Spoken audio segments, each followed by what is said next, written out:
that the That's going to be pretty damn multi-thread, it's going to be very good, which means for productivity stuff, it's going to be superb, and it's going to really nail Intel for the people that want to get a PC for productivity, but they don't want to spend as much money, especially for, say, graphic design business or a video editing sort of place where they can see like, hey, why pay all this money for, say, a Broadwell E chip like a 6900K or something, or 6800K, when we can spend much less and say they're buying for like 5 PCs on these Ryzen CPUs. Very true. And it'll save us a lot of money. So I think that side of it is something being overlooked because everyone just keeps looking at it purely from the gaming point of view, whereas a lot of these comparisons are to Broadwell-y CPUs, and Broadwell-y was never made to be for straight gaming. That's what the normal core lineup is for.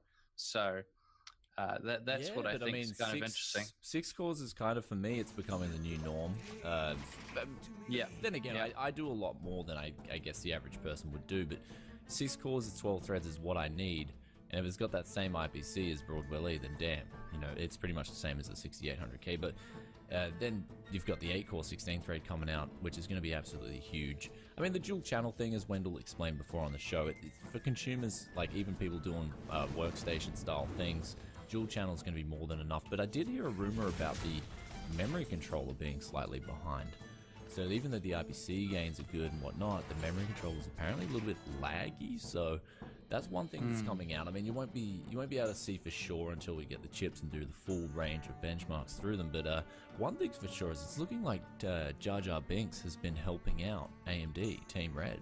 He's the Sith Lord that you never knew about, and now he's coming in and he's been helping with things behind the scenes. Is that so? That's apparently what's been happening. Jar Jar, your Sith Lord, has helped out. He's my Sith Lord too, but he's your Sith Lord. He's been helping out behind the scenes at AMD, and it's been making a difference. I think that's the verdict that we're all getting out of this. But the other thing that was interesting in that article, scrolling down a bit, is they had the 3D Mark Firestrike Physics score. score, and then the 1700X there. Now, granted, that is OC, so if you compare it to the 6950X underneath it, you might go, whoa, that's, beating Intel's top dog. However, look at the clock speed difference. It's at 1,000 megahertz higher. Even so, if these physics scores are true, that's really damn impressive. 1600X, again, that's the 6-core at 3.3 gigahertz. I think mine at 5.1 gigahertz. This is my 7700K. That scores around 1650, I think it was. So, you're going to be able to overclock these by the looks of it to 4, maybe 4.2 if you're lucky. But 4 gigahertz is kind of looking like where these Ryzen CPUs will be sitting at. Of course, as things mature, they'll get even more clock speeds out of them. But they have to release something to market.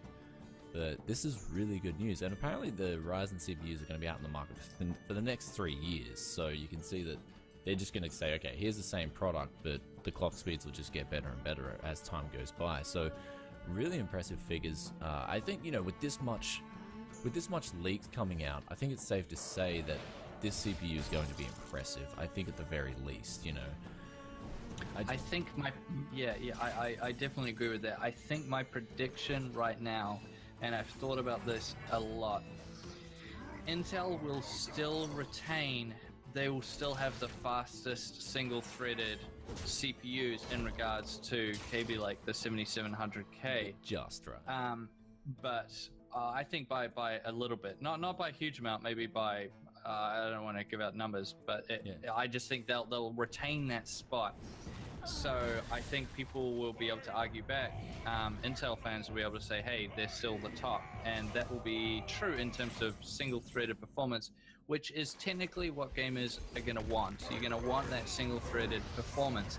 However, in saying that, as I said before, this multi-threaded performance is going to hit Intel very hard with the gamers who do work-type stuff at the same time. And that's the market Broadwell-y and Haswell-y hit very well, was the people like myself, Brian, and there's plenty of other people out there. It's not just tech YouTubers. There's heaps of other people that want something that's still going to be good for your gaming, but maybe you don't do so much gaming as you do productivity stuff. I can speak for myself. I do much more productivity than gaming. Sorry, I'll cut you in there, but not just that, also productivity and gaming at the same time. Like whatever more multitasking. I think that's where the 6-core really hit home, because I noticed on just a 4-core you couldn't have a game open at the same time as doing all your email, talking on Skype, listening to music.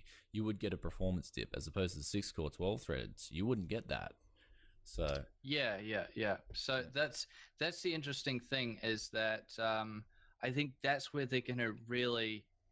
I actually have no idea how Intel is going to respond to this in terms of like with Skylake E, because this is going to be pretty daunting. And the other thing is, when you're saying it's probably Ryzen's going to carry on for 3 years, is that it seems like we're going to be this is sort of slightly to the side of the topic, but something that's good to discuss anyway.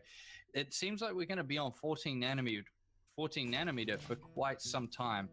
All things considered, it's looking like we're going to be on 14 nanometer for a lot longer than plenty of people thought we would be on, in terms of the consumer-based chips, that regular people will buy. The server stuff will obviously that'll come down. Well, the thing about Intel, karma is a bitch, because they should have never have done that thermal paste crap on their 4-cores. I think that's the biggest thing that pissed a lot of people off, was like, hey, we're paying good money for these CPUs and you're just chucking trash on them.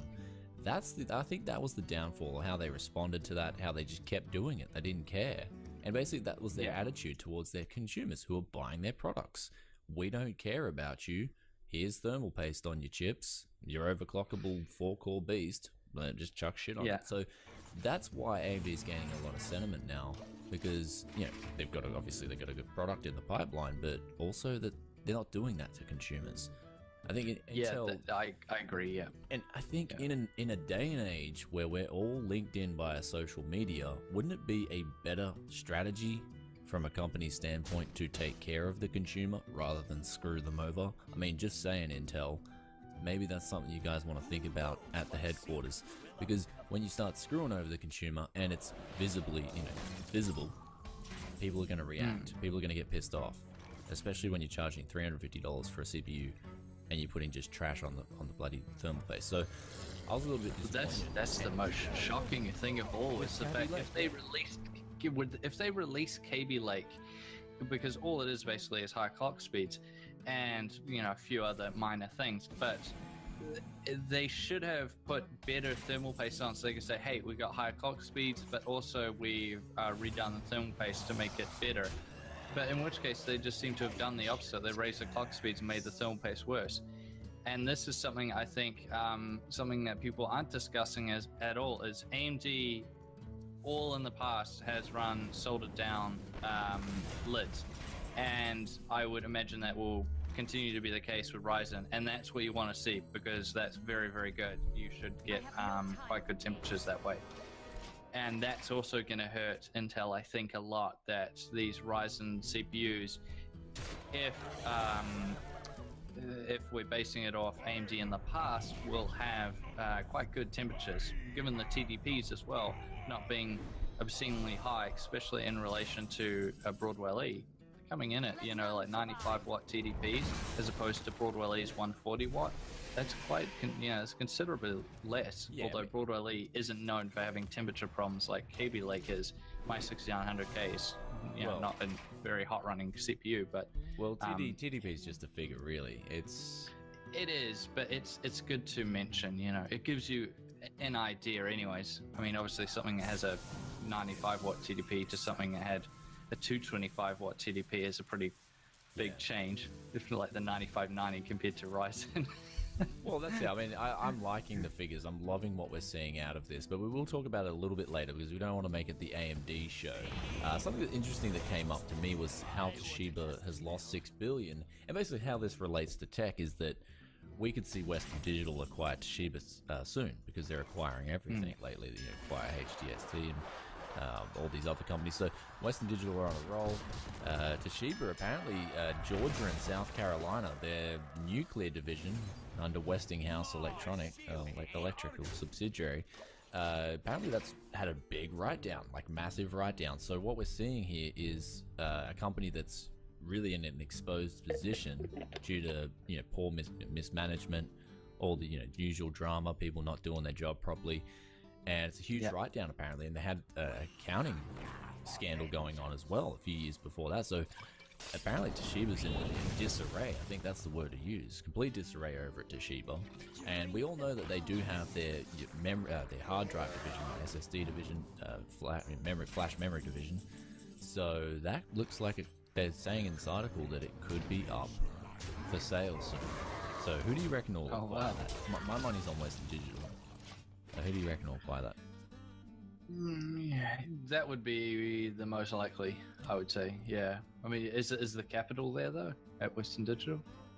Not really. No, it's just the article. But I mean, look, Western Digital, the likes of SanDisk, they've bowed to Western Digital. HGST, they've bowed to Western Digital. Western Digital's your new master. Yeah. So, are you going to go out in the streets and bow to Western Digital?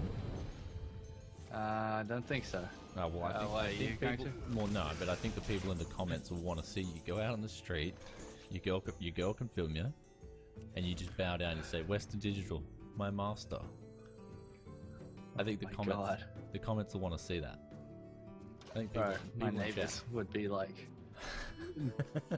think I need to go into a psychiatric facility. But the chat will love it, man. You got to do what's best for the viewers. Yeah, man. You still got to do that. Oh, we forgot that unboxing at the mall as well. Oh yeah, I have to do that. Well, I was waiting for my hair. I was waiting for my hair to grow back. So I'm waiting for a few other things. So a few other things. CEO of Western Digital is Jar Jar. That's it. Very true. Is that what the comments said? Well, that could be very possible. And that's what I mean. You've got even more reason to go outside and bow down and praise thy Lord, Western Digital. Yeah. Oh, goodness gracious. Alright, so anyway, this is a really crazy article. I had to pull this up. There's an Nvidia fanboy jailed for 9.5 years for murdering an AMD fan. I mean, 9.5 years is the first thing that comes to mind. That's not enough time for murdering someone over something so stupid. Nothing. Yeah. But apparently these guys, they're two friends or two colleagues, old acquaintances. They met back, they met up again, having a few drinks, and they started talking about graphics cards. And now, I'm not like fanboy. I hate fanboyism from the get-go anyway. I like positive sentiment. Like I like the hype we're seeing for Ryzen. I like that, but I don't like fanboy arguments like this is better because it's this brand. I mean, that's not going to help anyone. But here we have it here. This guy was just pointing out that AMD graphics cards are pretty good workstation cards. And I actually agree with that statement. They are phenomenal. OpenCL, especially when you utilize it. I've done this in the past. I've done a test in the past. Adobe Premiere. I was testing especially those cheap graphics cards like you pick up for even $50, like a 7870 for example. That was doing all my 4K rendering workload absolutely fine. Chucked in a 660 Ti, which was its competitor back in the day, and it couldn't handle it pretty much. It was struggling. So OpenCL, the power of OpenCL is real. And now he was just probably saying that, like, hey dude, OpenCL ain't bad. AMD graphics cards are pretty good in a workstation. And this guy apparently is just blasting him, man. I guess he might have just gone out and blown maybe $8,000 on his brand new Quadros or whatever. So he must have been just raging. And then he just killed him. Yeah, it's a bit of a shocker as well. Yeah, struck him twice in the head and then grabbed a kitchen knife, stabbed him 11 times and burned the body. So this guy was obviously, I mean, 9.5 years in a Russian prison though is probably pretty rough. So compared to maybe the Australian and New Zealand ones, they're not that pleasant here, but I suppose their ones are probably even worse. But I just want to think, imagine how, the detective that figured this out or got put on this case must have just been face-palming the whole time, thinking, what on earth is, how could this be a reason? How could this be a motive type thing when he was trying to figure it out? Oh my goodness me. I Makes guess, no sense. I mean, usually the rage comes from people who can't debate. Like, I find that, like, because, you know, my brother, he rages all the time when we're in an argument. It's because you argue fact with these people, and they can't handle it. Oh, shit, you pointed out my, you know, hypocrisy. Bang. I'm just going to kill you. Yeah, like violence seems to be something that we're seeing more and more that people use when they don't have an argument against whatever it is. They just turn to it. It's just kind of sad to see, but this is, a very stupid thing. And fanboyism. And the thing is, you're seeing in a lot of other things too. You're seeing it in politics, religion, every other freaking thing you go to. I mean, this is just, now it's coming into the tech community. Oh.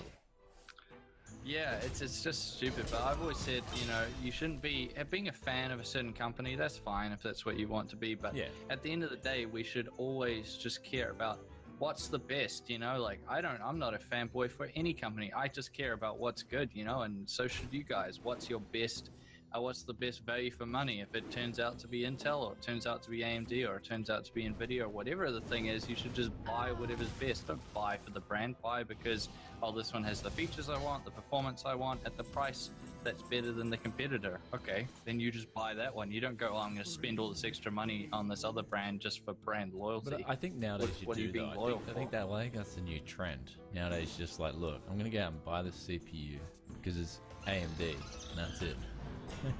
And we'll go back to the old school fanboy days. I just got to go get this CPU because it's Intel or it's AMD, whatever.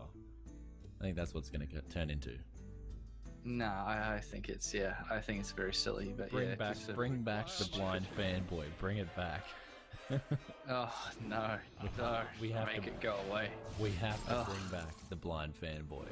So this guy, the Nvidia fanboy. He was a blind Nvidia fanboy. I think they need to change the title because, A, definitely big idiot, and B, the guy did have a very valid point. The AMD graphics cards are pretty good in the workstation environment. They are. If you know how to utilize OpenCL properly. So, damn. Anyway, back onto AMD benchmarks and rumors and all this stuff. So the 1800X, it's apparently rumored to rival the 8-core from Intel, their $1,000 CPU. So this is what we're seeing. Again, another rumor mill, but honestly, we looked at the 1600X benchmark before that Cinebench score. That is promising a lot. So that's the single benchmark that a lot of people wanted to see, because they want to see the max performance of these chips. Is it BS or is it real? And it's looking to be real. The real deal. Yeah, and that's exactly right. This one, so they're saying it was at 3.6 gigahertz with its turbo disabled, and it wins 6 out of the 8 tests against the 6900K. I believe that was what. Yeah, it was. So that, although granted, the 6900K from those pictures looks like is at 3.2 gigahertz. So that's a very low clock speed for a 6900K. Usually, even most people will run them up to around 4 gigahertz. Anyone buying them will usually overclock at least a little bit if they're buying such a high-end Intel CPU. But it's still quite interesting. I think what we'll see is this 1800X, the 8-core Ryzen, will probably only be picked up with those people that are doing more productivity stuff. I think for gamers, if you're just purely going to be gaming, I think you're probably much better off going for that 6-core. The 1600X. I think there's pretty much, from what I've seen so far, there's going to be pretty much no reason to go to the 1800X. Now, if you're someone doing productivity as well, then sure, go for it. But purely gaming, I think you're better off sticking to those quad cores and hexacores. But yeah, interesting single threaded performance. They're saying 4% higher IPC versus Broadwell E. That's pretty good. Well, that's what I was saying when I did that. When I looked at that CPU Z benchmark and did that video, video for you guys on the Beast is Rising, I just did some calculations based off that CPU Z benchmark, and I was looking at roughly 10% slower to roughly 6%, even possibly 6% faster than Skylake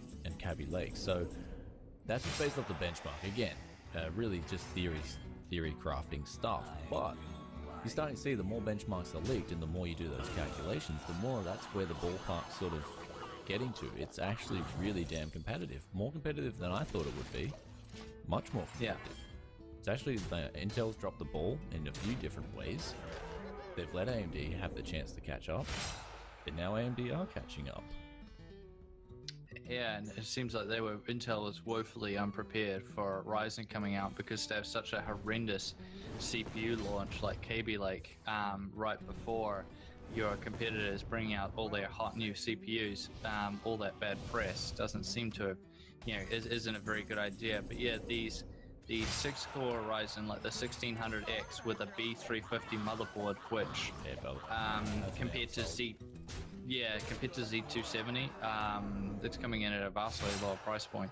So yeah, I think that's going to be really good. We'll talk about the motherboards a bit more. I just want to mention this. Yeah, apparently they got a master clocker tool as well. So just like they had their Wattman in their graphics cards, they're bringing out a new overclocking software. Again, it's something that adds to the consumer. A lot of people did like the Wattman. I personally wasn't a big fan of it.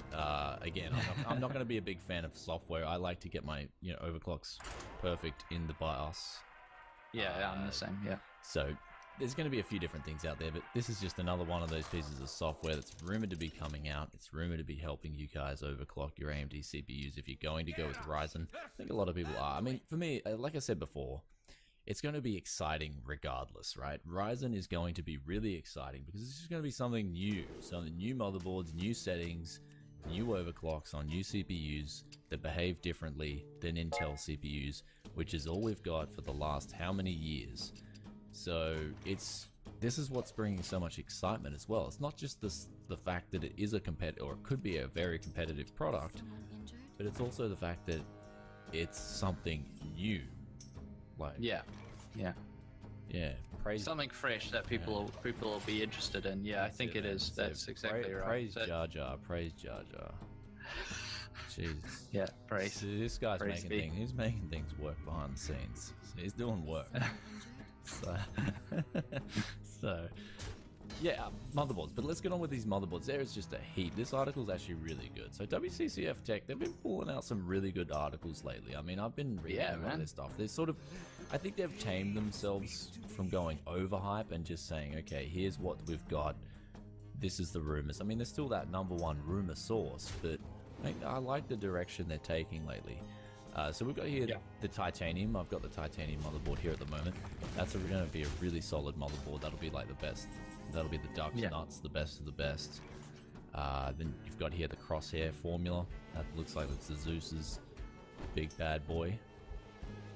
So which one do you like? I mean, we're going through the motherboards here. Which one really stands out to you? So I'm just slowly scrolling through all these motherboards. Well, I mean, a lot of them look quite good. I was mainly quite interested when I read this article on the differences between them. So basically, the main ones that you guys out there will probably be interested in will be the A320. So far, that's looking like your micro ATX board. The mini ITX, I mean. The B350, which is going to be the mainstream board, which probably the vast majority of you guys will be getting, and the X370, which is going to be the enthusiast board.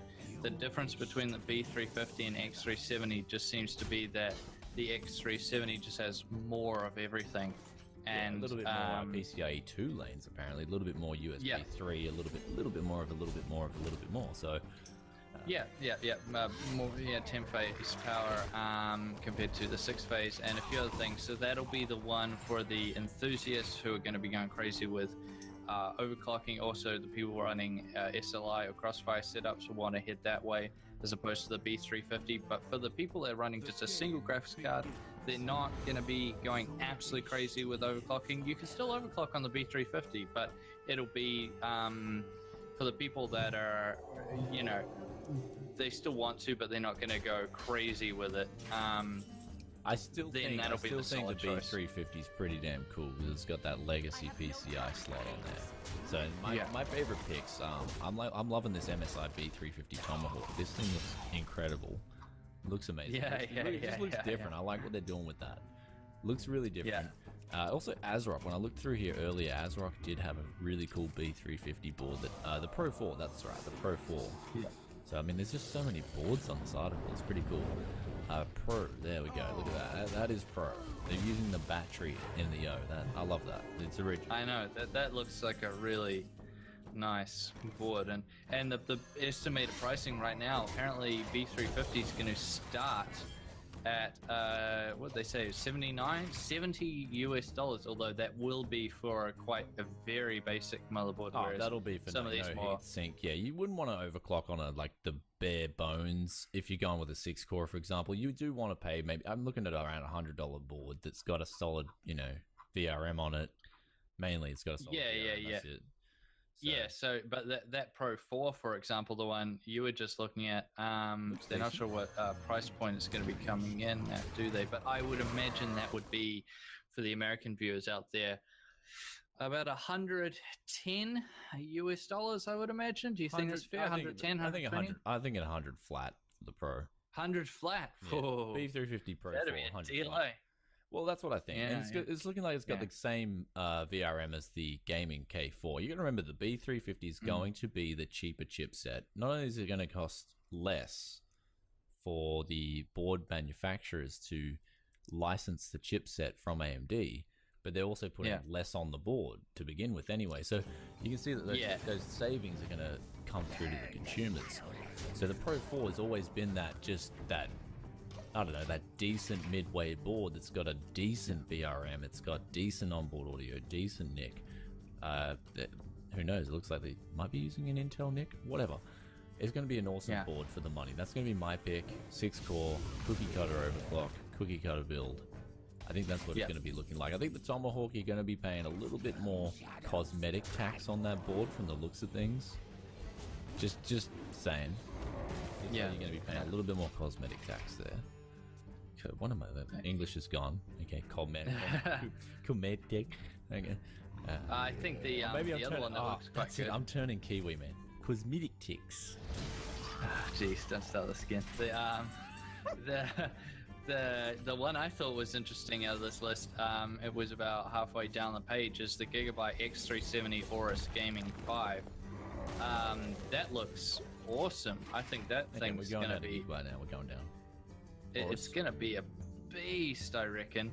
That thing will be amazing. So, yeah, I think this is pretty fair. The enthusiasts have a good number of boards to pick from on the X370. I mean, that would be, personally, if I was to switch to Ryzen, I would go to X370, mainly because I would require it for when I test things in SLI, but also or Crossfire, but also the fact that I just like having all the features and things like that. I think the board would suit me better. But in terms of value for money, the B350 is going to be the way to go. So I think it'll be diminishing returns in terms of value for money as you go up to X370. But obviously the enthusiasts won't care about that, and they will just want to have the best motherboard, the best features, the best components, and they'll go for the X370.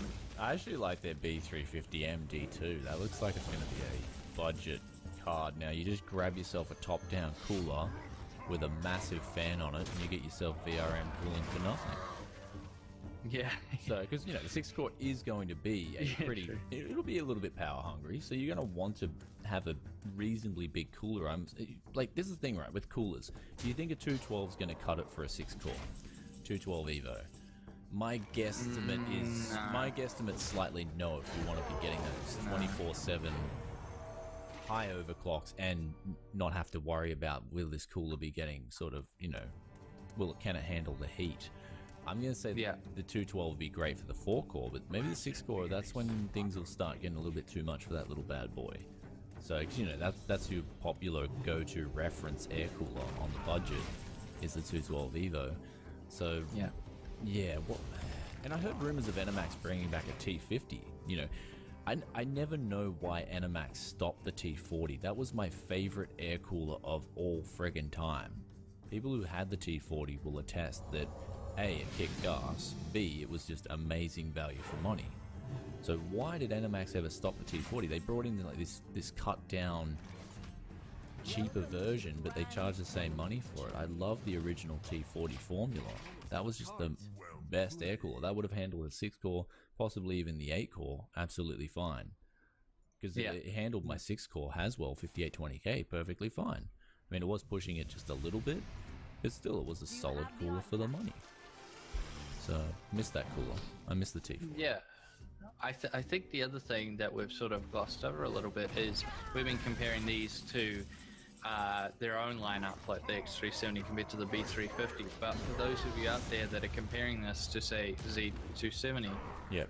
I would say, as of what I've seen so far, and we pretty much know everything there is to know about the motherboards at this point, except a lot of times the pricing, we don't know what it is. But I would say it doesn't, X370 won't bring anything new over Z270. It's just gonna bring AMD up to par. It'll bring them on even footing with the Z270 boards, in terms of, you know, they got all the newer things, the USB 3.1. Yeah, but we won't have to delid chips. We won't have to do this, do that, and you won't have to do that stuff. Yeah, we have to pay an overclocking license fee kind of thing. Like, there's just so much to love about Ryzen and what it represents. Oh yeah, on the CPU side, I'm just saying purely on the motherboard side of it, it's not. I don't think, and you must agree here. You've looked through the specs. It's nothing. You're not seeing anything here that's like, oh wow, that's like revolutionary. You're just seeing it being brought up to par. I'm just seeing better value too. I'm seeing, especially on a B350, for example, which is rivaling a B270, for example. That's why they've gone with the 3 series names to one up Intel. Like, okay, we've got the B350. Well, that's just smart marketing. I like what they're doing with it. People see a B270 like, oh, AMD's got a B350. It's a higher number. Okay, I'm gonna go check this out. I'm gonna ask people about it, and then people will say, yeah, it's better value for money, etc., etc. Okay, I'm gonna go buy it then. So that higher number automatically gets people questioning. Oh, okay, this is the competitor's product, and it's got a higher number. Is it better? I'm gonna go ask a few questions. And that's what I like about that marketing scheme. First up, the second thing I like is the price. You know, you're not paying for an overclocking. It appears to be, especially with the $70 rumored price tag. You're not paying for an overclocking license fee on your motherboard, which Intel have double. And I've accused them of the past. I've accused them in the past of this, is double dipping on that overclocking license fee. They do it on the motherboard and they do it on the frickin' CPU, and it's like, enough is enough. Don't charge people for extracting more out of their hardware because they can. It's like charging someone, it's basically like this messed up sort of weird communist system going on. Okay, you're skilled, we're gonna charge you money because you have a certain set of skills.